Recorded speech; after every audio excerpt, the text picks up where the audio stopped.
Hey ghouls and gals, welcome back to my channel. My name is Taylor and today is going to be a video of all of my most anticipated releases of October 2024. This is a very large publishing month, at least in terms of the genres that I tend to gravitate towards, so make sure you grab a snack, grab a drink. We have almost 20 books to talk about in this video. This is such a packed month full of horror and speculative and fantasy releases. I do think there's a couple fantasy books in here as well. So without further ado, let's just go ahead and get started. I will have all of the information for these releases on the screen with me as I'm talking about them, and then also in the description bar as well. So let's get into it. The first book on this list comes out October 1st, and that is The Borgh Wife by Chronister. This one has such an atmospheric cover. It's supposed to take place in Appalachia, and it follows siblings in West Virginia where they must unearth long buried secrets to carve out a future when the supernatural bargain entwining their fate with their ancestral land is suddenly ruptured. Since time immemorial, the Hattersley family has tended the cranberry bog. In exchange, the bog sustains them, but they are governed by a strict covenant that is renewed each generation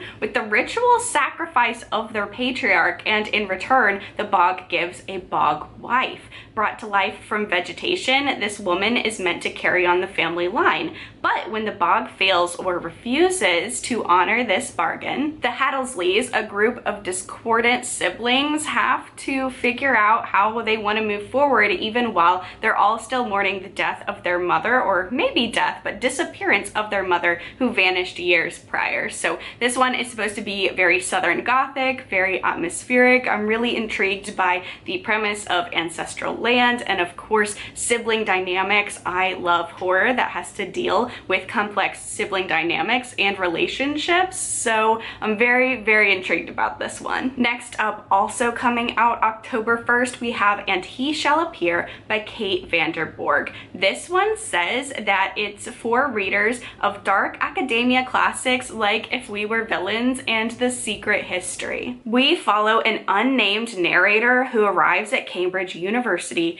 in the early aughts determined to reinvent himself. His northern accent marks him as an outsider, but thanks to his musical gifts, he manages to fall in with his very wealthy classmate. A charismatic party host and talented musician, and this classmate Bryn enthralls the narrator, but something seems to happen to those who challenge or simply irk Bryn, and they are never the same again. The narrator begins to suspect that Bryn may be concealing terrifying gifts under the guise of magic tricks. Alternating between their time as students and the narrator's return to Cambridge years later, where he fears the ghosts of his past are waiting for him, And He Shall Appear performs an astounding sleight of hand that throws every version of this story into question. So I love a dark academia. I think it's so interesting that our narrator is going to be unnamed. I'm really interested in books that do kind of play around with narration in that way. I'm wondering what the point of having an unnamed narrator is like, and I do really love dark academia, and this one is maybe hinting that it is magical dark academia or some other speculative elements, so I'll definitely be checking this one out. This next book is also coming out the first. That would be Coup de Grace by Sofia Ajram, and this one, the shorter the synopsis the better, I believe, because this is a very short book first of all, but this is also a mind-bending and visceral experimental horror about a young man who is trapped in an infinite Montreal subway station, perfect for readers of Mark C. Danielowski and Susanna Clark. So I'm intrigued. I love liminal space horror and like backroomsy type of horror, so the cover for this one is intriguing, and then the fact that he's trapped in an infinite subway station. I'm gonna be honest, House of Leaves was not my favorite book to do this kind of concept, but I do love Piranesi, which I think is the book that they're kind of referencing with the for fans of Susanna Clark. So I'm really excited to check out this twisty, turny, psychological back backrooms horror. Also coming out the first, we have Model Home by River Solomon. I'm really excited that we're getting kind of like a haunted house story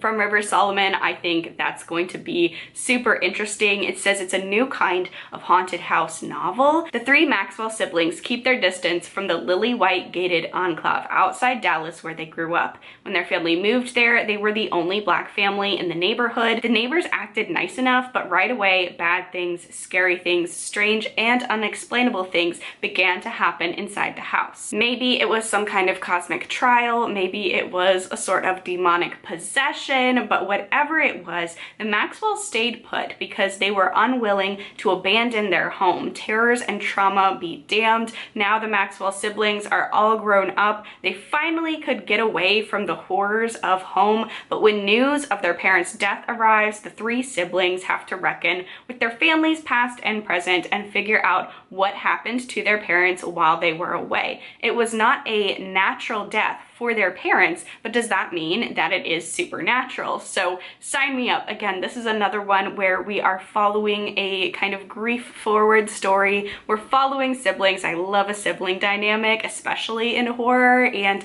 I love a haunted house story. I think the dynamics at play with them being the only Black family in a white neighborhood could obviously potentially, based on what River Solomon has done in the past, impact the story, maybe impact what is going on in the house. I'll definitely be checking this one out in October. We are now moving on to October 8th, the next week in the month, and the next book that I want to talk about is The Stone Witch of Florence by Anna Rasche. And this one is kind of like a historical fantasy, but I always am gravitated towards witches, whether that be horror or historical fiction or fantasy, so I'm really intrigued. This takes place in 1348 as the Black Plague is ravaging Italy. Our main character, Ginevra, is summoned to Florence after nearly a decade of lonely exile. She has a gift. She can harness the hidden powers of gemstones, and she can heal the sick. But when word initially spread of her unusual abilities, she was banished, never to return again. However, now that plague is hitting, the same men who banished Ginevra are begging for her return. So she comes back, she's the bigger person here, and she assumes that the city's leaders are finally just ready to accept her unorthodox cures amidst a pandemic and wants to help them out and save people. But upon arrival, she's tasked with a much different task. She must use her collection of jewels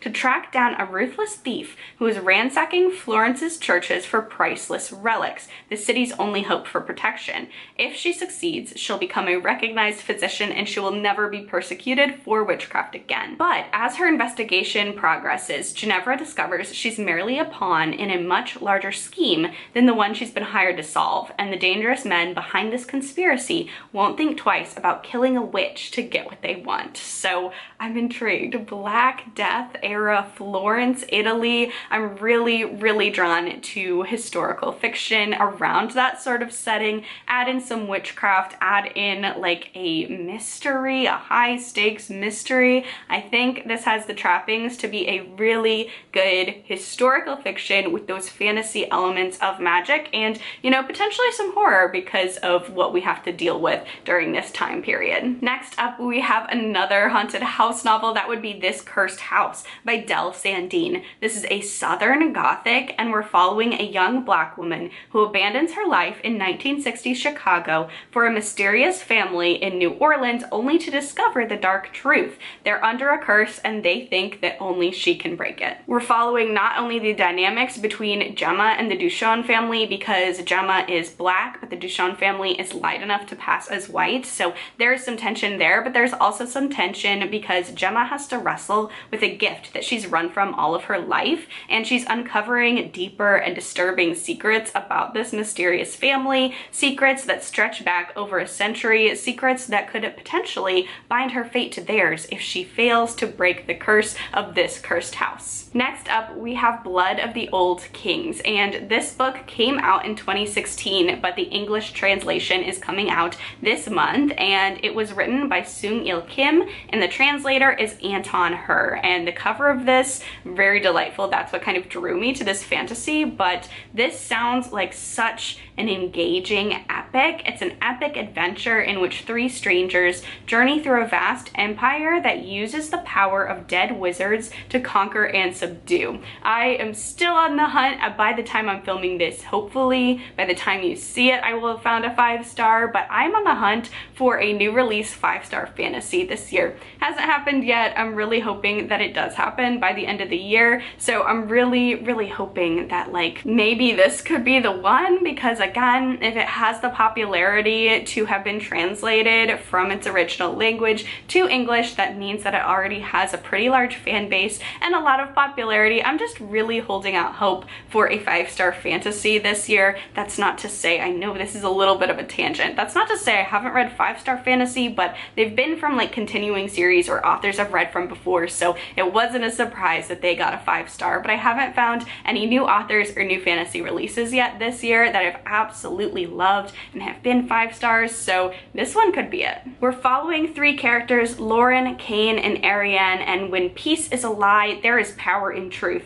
They're hunting for answers in their own lives. Any one of their small rebellions could be the stone that brings the empire toppling down. This is also genre tagged as high fantasy, epic fantasy, and also dragons, so hoping for a dragon-centric fantasy. That would be really cool. I love dragon-centric fantasy, and you know, I love a good multi-character epic fantasy that's having to deal with toppling an empire. Next up, we have Shock Induction by Chuck Palahniuk, and this one is dark, satirical. It's apparently a parable about a string of mysterious high school disappearances, the seedy underbellies of billionaires, and the tough choices we make in the face of an uncertain future. There's a lot going on in the synopsis. This author, I feel like, especially like the blurbs for his books, you never really know what is going on until you dive into them, so it's a lot. Apparently, you know, a satirical parable, but in a high school only Chuck Palahniuk could imagine,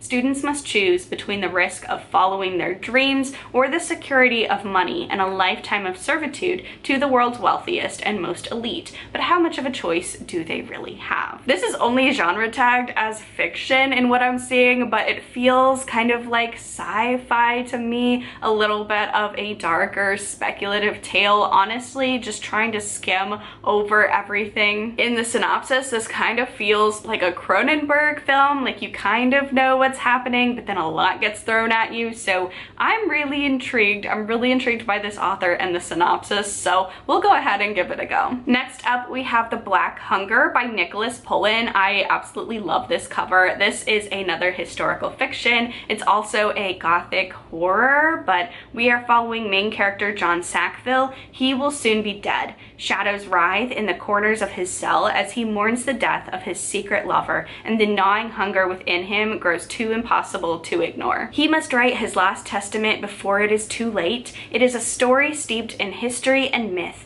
a journey from stone circles in Scotland to the barren wilderness of the Ukraine, where otherworldly creatures stalk the night, ending in the icy peaks of Tibet and Mongolia, where an ancient evil stirs. It's a spine-tingling and sprawling gothic journey into the heart of horror, perfect for fans of Elizabeth Kostova's The Historian and Laura Purcell. This is genre tagged as queer fiction, horror, gothic, historical fiction, so I have a feeling, does that read like vampires to anyone else? I don't know. I will also be happy if it's not vampires, but I do love a good vampire story. We've got the historical fiction elements, we've got the otherworldly and the hunger elements combining. I am really intrigued in this one. This one I have heard a lot of advanced praise about. People are saying that it is such a good gothic debut, so I absolutely will be checking this one out in October. So we are now moving on to October 15th in terms of release dates, and the next book we're going to talk about is Strange Beasts by Susan J. Boris.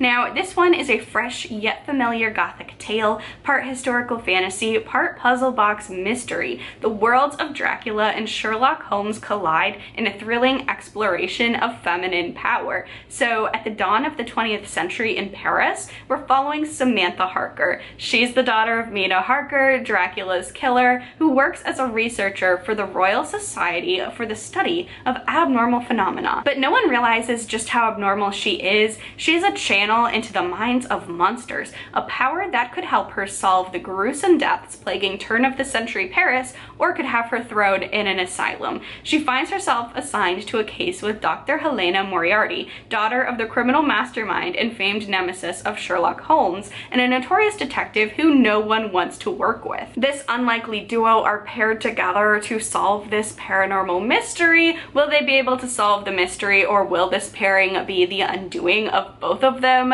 Now, this is a premise that I am so drawn to. I love like Easter egg type books. I don't really know like what to call books like these. Like, I don't think you would enjoy this if you don't at least know of Sherlock Holmes and know like the mythos of Dracula and all of that, because we're following kind of like created legacy characters from those two books. So I'm always intrigued by that premise. I have read some premises in the past that were kind of similar in terms of legacy characters from classic gothic or horror or monster books, and I didn't like it at all, but those were YA. So this is adult, and I am really intrigued by it. This is another historical horror. This seems to be the month of historical, whether that be horror or fantasy. So I am very intrigued. This, you know, could go either way for me, because again, I've not liked books with a similar premise in the past, but this does sound very promising, and it has been getting some good early reviews, and I am here for anything Dracula adjacent, so I am hoping that I do like this one. The next book is quite possibly one of my most anticipated releases of the year, and that would be American Rapture by CJ Leede. I love this cover. I love this cover so much, and I really enjoyed Mayfly, and I think this one is also going to be right up my alley. So a virus is spreading across America, transforming the infected and making them feral with lust. Sophie, our protagonist, is a good Catholic girl. She must traverse the hellscape of the Midwest to try and find her family while the world around her burns. Along the way, she discovers there are far worse fates than dying a virgin. Now, CJ Leede has mentioned that this was a very cathartic writing experience for her, and as an ex-Catholic girl myself, I am really excited to read this story. I'm really intrigued to see like the rapture elements and the kind of wrestling with self-hatred and sexuality and just all of that good stuff that comes from maybe anyone who can relate if you were religious and aren't anymore, and especially if you were Catholic, because this does mention that the main character is Catholic. If you have like a complex relationship with religion, especially if religion like Catholicism is something that is not just a religion but like part of your family history and family culture, just the things that CJ Leede has already shared about this book makes me feel like this is going to hit really hard and really close to home for me, but in a really cathartic way. So I'm definitely looking forward to checking this one out. CJ Leede, with her first book Mayfly, really cemented herself as an author that I'm going to automatically pick up and read anything that she comes out with, but this one sounds like such an intriguing horror story. Next up, we have Cold Snap by Lindy Ryan. This is a novella. If you watched my last video, actually, I just read my first Lindy Ryan, and that one was like a cozy horror. This one seems to be not cozy at all, but more leaning into true horror. Or not true horror, that's bad. Like, cozy horror is true horror, but like no cozy elements in this one. This one seems very much more straightforward horror. There we go. That's a better word for it. But this one is about a grieving mother and son who hope to survive Christmas in a remote mountain cabin in Pennsylvania. This is a chilling novella of dread, isolation, and sinister spirits lurking in the frozen woods, perfect for fans of The Only Good Indians, The Shining, and The Babadook. So it's a novella. That's all I want to know about it. I really loved Lindy Ryan's cozy horror, and I especially liked that it was a good blend of those cozy elements, and then we did have some spine-chilling moments in there, so I'm really intrigued to see what she does when she goes just full throttle, creepy, chilling horror. This is one I'll probably save until November November, December, closer to Christmas, since it does take place in a snowy, isolated setting, but nevertheless, I am really excited to pick this one up. And then another novella, but from one of my newest favorite horror authors, we have Rest Stop by Nat Cassidy. A young musician finds himself locked inside a gas station bathroom in the middle of the night by an unseen assailant. Caught between the horrors on the other side of the door and the horrors rapidly skittering down the walls inside, this is a grimy survival horror novella with a splatterpunk plot.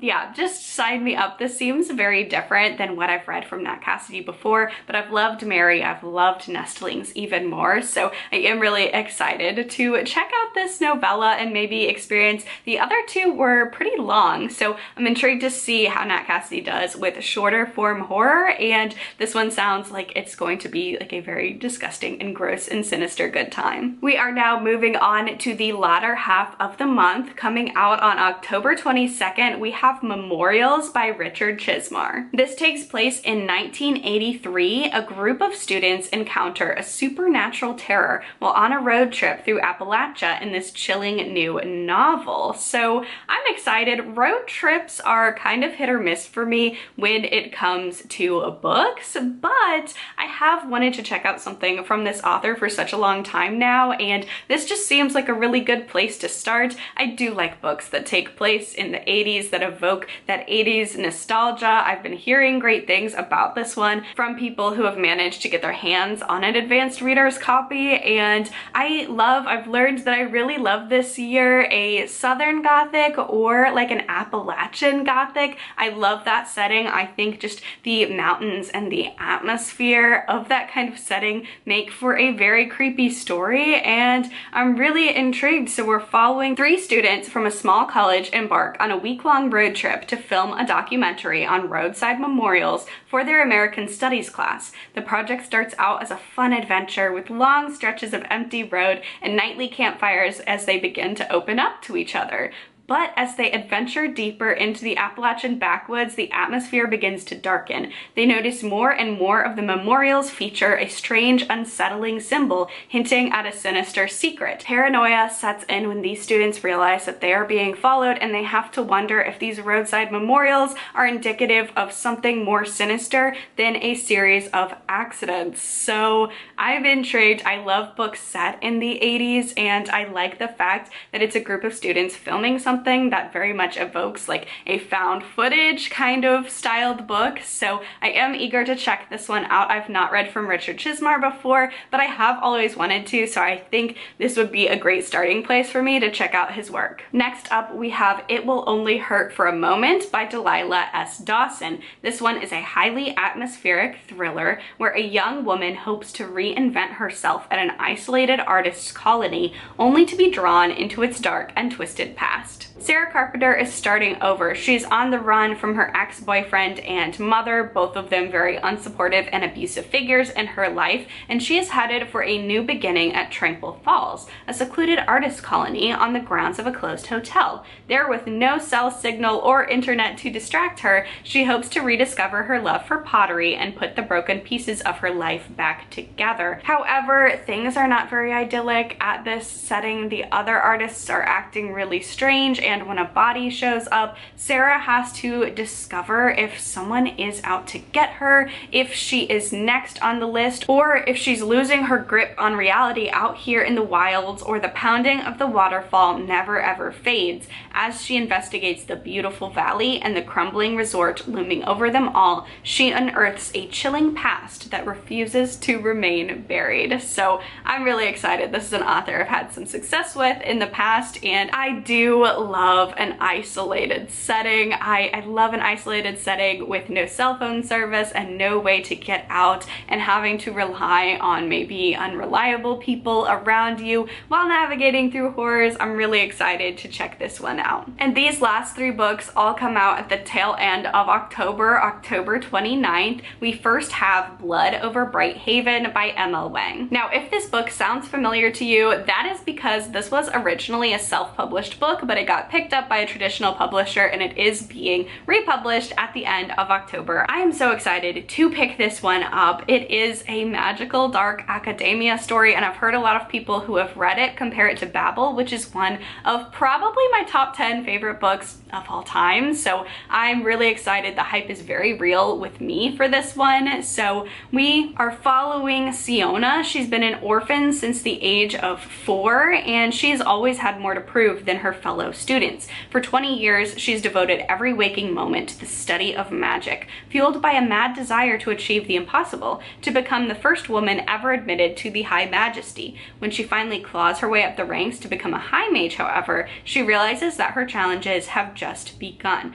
Her new colleagues will stop at nothing to let her know she is unwelcome, beginning with giving her a janitor instead of a qualified lab assistant. What neither Siona nor her peers realize is that her assistant was once much more than a janitor. Before he mopped floors for the mages, Tommel was a nomadic hunter. Through their fractious relationship, mage and outsider uncover an ancient secret that could change the course of magic forever if it doesn't get them killed first. This is a standalone dark academia novel brimming with mystery, tragedy, and the damning echoes of the past for fans of Leigh Bardugo, V.E. Schwab, and Full Metal Alchemist. So I'm so excited to pick this one up. I love a dark academia story. I love even more when that dark academia story is a magical dark academia book with fantasy elements. So I love the fact that this is a standalone. I cannot wait to dive in and see what all the hype has been about. Next up, we have The Queen by Nick Cutter. On a sunny morning in June, Margaret Carpenter, wait, that's actually funny. This is the second main character that has the last name Carpenter. I know I just talked about one. I think it was in the Delilah S. Dawson book. That's interesting. Anyway, she wakes up to find a new iPhone on her doorstep. She switches it on to find a text from her best friend Charity Atwater. The problem is, Charity has been missing for over a month. Most people in town, even the police, think that she's dead. Margaret and Charity have been lifelong friends. They share everything, know the most intimate details about one another, but Charity carries a secret that even Margaret is unaware of, and now Charity wants Margaret to know her story, the real story, in a narrative that takes place over one feverish day. Margaret follows a series of increasingly dreadful breadcrumbs as she forges deeper into the mystery of her best friend, a person she never really truly knew at all. I do think it's been a while since Nick Cutter has come out with something under the name of Nick Cutter. I know he writes and publishes under another name as well, so I think it's been a while since we've got a Cutter release. I really loved The Troop and The Deep by Nick Cutter, so I'm really intrigued to check out The Queen. I think it's really cool that this takes place over one single day, and I'm really excited to check out his newest. And then last but not least, we have Feast While You Can by Mikaella, Clements, and Onjuli Datta, and this says it's for fans of Night Bitch and We Ride Upon Sticks. This strange and sexy novel of queer love in a small town is an unsettling reminder that the horrors of modern life are monsters ready to possess us all. This is another one, like the Chuck Palahniuk book, that there's a lot going on in the synopsis, and I feel like it's one where you kind of just have to dive into to kind of uncover what's going on in the story. But we are following our main character, Angelina Seco. She lives in a valley at the intersection of 3 towering mountains sits Cadenze, an ugly remote town with little to its name. It's filled with tourists in the summer and dead the rest of the year, when most of its residents surrender to a sleepier existence, except that is for whatever is lurking in the caves. This one's tagged as queer horror. It's also tagged as fantasy. I'm really intrigued because We Ride Upon Sticks and Night Bitch are 2 very different books. They have some similar themes, but the way that they go about them are quite different. I really liked both of them though, so I am really intrigued to check this one out and kind of see what's going on in this very strange little quaint town. But that is the last book that I have to talk about today. We finally made it to the end of this video. Thank you all so much for watching. If you enjoyed this video, please let me know down below, what book are you most excited to check out? Be sure to give this video a thumbs up, subscribe to my channel for all of the bookish, cozy gaming, and horror content. Stay safe, stay spooky, and I will see y'all in the next video. Bye!